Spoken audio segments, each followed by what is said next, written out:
νικητές είναι η Καρολίνα και ο Παύλος.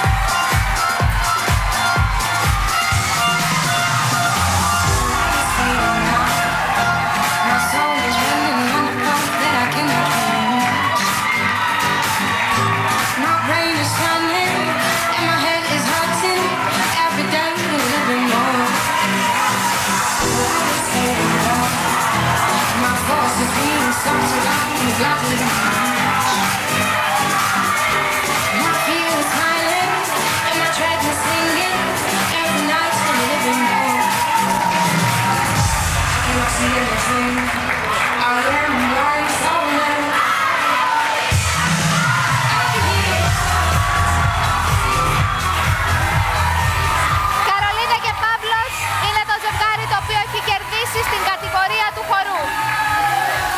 Αλεξία και Πέτρος.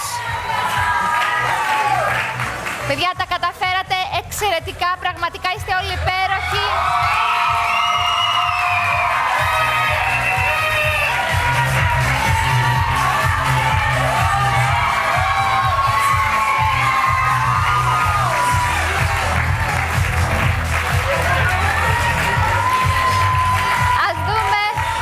Ας δούμε λοιπόν ένα βίντεο για την Καρολίνα και τον Παύλο και τη διαδρομή τους μέχρι και σήμερα. Πολλές δικές τους στιγμές.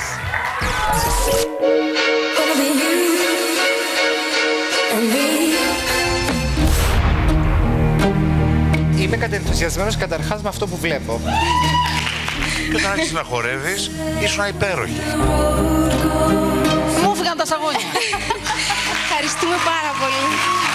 Δηλώνω μεγάλος του θαυμαστής, γιατί είσαι μαχήτρια και έχεις καταφέρει πάρα πολλά πράγματα και ότι είσαι εδώ πέρα και χορεύεις τόσο καλά, τόσο καλά. Παρασύρθηκα, γοητεύτηκα, ταξίδεψα.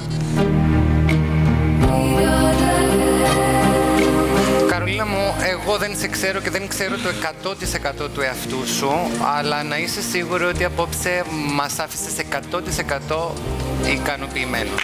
Χαίρομαι πάρα πολύ. Η Καρολίνα είναι θεά. Ευχαριστώ. Τι κορμάρα είναι αυτή. Συγγνώμη δηλαδή. Καρολίνα, Παύλο, you are the best. Με αφήσαν άφωνο τα άκρα σου, βέβαια και το μπούστο σου. Έχω να πω σε όλους τους άλλους που διαγωνίζονται στο χορό, επειδή δεν βλέπω να τους φτάνετε, βάλτε νεύτη, να φέρουμε νεύτη γιατί δεν γίνεται. Είσαστε εξαιρετικοί. Καρολίνα, είσαι υπόδειγμα. Συγκινήθηκα με τους τετρακέφαλούς σου. Συγκινήθηκα με το σπαγκάτο σου. Είσαι πραγματικά εξαιρετική. Μ' άρεσε πάρα πολύ. Πραγματικά στεναχωρήθηκα που τέλειωσε. Τα πόδια σου είναι ατελείωτα. Ήσασταν εκθαμβωτικοί. Όπου αυτό ήταν υπέρβαση. Παιδιά, σκίσατε. Ευχαριστούμε.